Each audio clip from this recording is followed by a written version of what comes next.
Welcome to my YouTube channel. तो आज के वीडियो में देखने वाले हैं आप सभी के सीबीएसई क्लास 9 के चैप्टर 1 के एक्सरसाइज 1.2 का सॉल्यूशन। और इसके पहले वीडियो में मैंने आपको एक्सरसाइज 1 का सॉल्यूशन बताया था। अगर आपने उसको नहीं देखा है तो उसका लिंक वीडियो का डिस्क्रिप्शन में है, आप उस वीडियो को जाकर जरूर देखें। तो इसमें पहला क्वेश्चन हमसे पूछा है कि state whether the following statements are true और फॉल्स, जस्टिफाई योर आंसर। पहला पूछा है every irrational number is a real number. तो कोई भी रेशनल नंबर है वो क्या रियल नंबर है? यस, ये सही है, क्योंकि देखो रियल नंबर का मतलब क्या होता है? ऐसे नंबर्स जिनको हम नंबर लाइन पर रिप्रेजेंट कर पाएँ, ऐसे नंबर्स जिनको हम नंबर लाइन पर रिप्रेजेंट कर पाएँ उनको हम बोलते हैं रियल नंबर्स। तो जो भी हमारे नंबर्स हैं, चाहे वो नेचुरल नंबर हो, होल नंबर हो, इंटीजर हो, रेशनल नंबर आपका हो, सभी क्या है? एक रियल नंबर का सेट है। तो आपका इरेशनल नंबर भी क्या होता है? रियल नंबर होता है।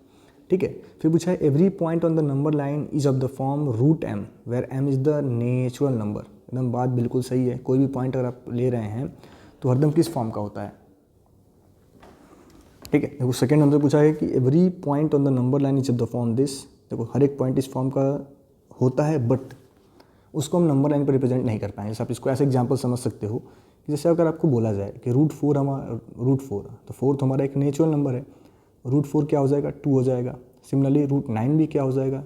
3 हो जाएगा। रूट 25 क्या हो जाएगा? आपका 5 हो जाएगा। तो इनको तो आप नंबर लाइन पर रिप्रेजेंट कर पाएंगे, बट अगर आपको रूट 10 बोला जाए तो इसको क्या आप नंबर लाइन पर रिप्रेजेंट कर पाओगे?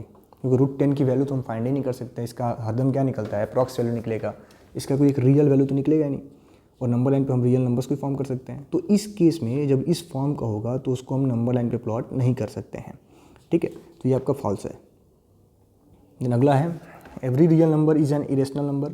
गलत है, ये भी फॉल्स है, क्योंकि हमने क्या पढ़ा था कि every irrational number is an real number. Real number जो आपका इसी के दो पार्ट बनते हैं। पहला बनता है रेशनल नंबर और इसी में दूसरा बनता है इरेशनल नंबर। ठीक है, तो every irrational number is a real number, but every real number is a irrational number, ये फॉल्स है। ठीक है। देन अगला है आपका इसी में जो अगला क्वेश्चन है,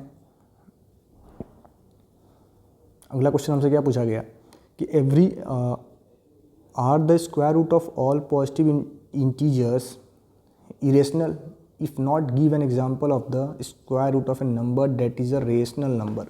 ठीक है, पूछा ना कि क्या सभी जो पॉजिटिव इंटीजर होते हैं वो इरेशनल नंबर होते हैं? स्क्वायर रूट जैसे रूट 7, तो ये एक हमारा पॉजिटिव इंटीजर है, बट इस रूट 7 हमारा क्या है? तो ये हमारा इरेशनल नंबर है। क्यों? क्योंकि इसको हम स्क्वायर रूट के बाहर नहीं कर सकते हैं। बट अगर रूट 16 हम लिखते हैं तो रूट 16 का मतलब क्या होता है? 4। ये आपका एग्जाम्पल रहा। रूट 9 लिख लो, इसका मतलब क्या है? 3 है। रूट 25 इसका मतलब क्या है? 5 है। तो ये सभी के सभी क्या है हमारे? ये सभी के सभी हमारे रेशनल नंबर हैं, क्योंकि इनके ऊपर रूट तो है नहीं ना। ये सभी के सभी क्या है? रेशनल नंबर है। तो ये आपको बोला था एग्जाम्पल देने के लिए, तो वैसे एग्जाम्पल देके एक्सप्लेन कर सकते हैं।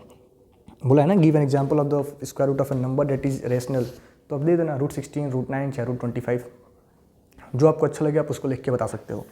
देन अगला है हमारा कि so that root 5 can be represented on the number line. आपको बताना है कि रूट 5 को हम नंबर लाइन पे कैसे रिप्रेजेंट कर पाएंगे। देखो जब भी ऐसे क्वेश्चन आ जाए, रूट 5 आ जाए, रूट 10 आ जाए, इनको आपको नंबर लाइन पर रिप्रेजेंट करना है तो सबसे पहले आपको सोचना है कि रूट 5 है, रूट 5 को हम कैसा लिख सकते हैं? तो रूट 5 को हम लिख सकते हैं 2 का स्क्वायर प्लस 1 का स्क्वायर। ये तो आप इजीली लिख पाओगे। 2 का स्क्वायर प्लस 1 का स्क्वायर। 2 का स्क्वायर यानी कि 4 और 1 का स्क्वायर यानी कि 1। तो अगर इसका हम स्क्वायरिंग बोथ साइड करें तो इसको मैं ऐसे ब्रेक कर सकता हूँ रूट 5 को ना, 2 का स्क्वायर प्लस 1 का स्क्वायर, यानी कि हम 5 को लिख पाएंगे 2 स्क्वायर प्लस 1 स्क्वायर। आप ऐसे ब्रेक कर लो, इनको दो नंबर्स में ब्रेक कर लो। ठीक है, कभी भी जब भी आपको दिख जाए। अब आपको करना क्या है? तो आपको एक नंबर लाइन बनानी है। इस पर आप मार्क कर लो 0, 1, 2, ये 3 आपका रहा, इन सो 1। ठीक है, अब आपको करना क्या है कि एक लाइन आप बनाओगे 2 सेंटीमीटर का, तो 2 सेंटीमीटर का। एक दूसरा आपका जो 1 है, 1 को इस पर आप 1 सेंटीमीटर का परपेंडिकुलर बना लो। दोनों को आप ज्वाइन करो, यहाँ पे पेंसिल और यहाँ पे नीडल रख के इसको ऐसे घुमा दो, सर्कल बनाना है। ठीक है, इसको रेडियस लेके, तो ये आपका रूट 5 एक्सप्लेन हो गया। ठीक है, बाकी क्वेश्चन नंबर 4 आपका है, ये क्लासरूम एक्टिविटी है, इसको आपको खुद से करना है। तो आशा करते हैं वीडियो आपको समझ में आया होगा। तो हमारे इस चैनल पे बाकी भी एक्सरसाइज के सॉल्यूशन आपको प्रोवाइड किए जाएंगे। Thank you.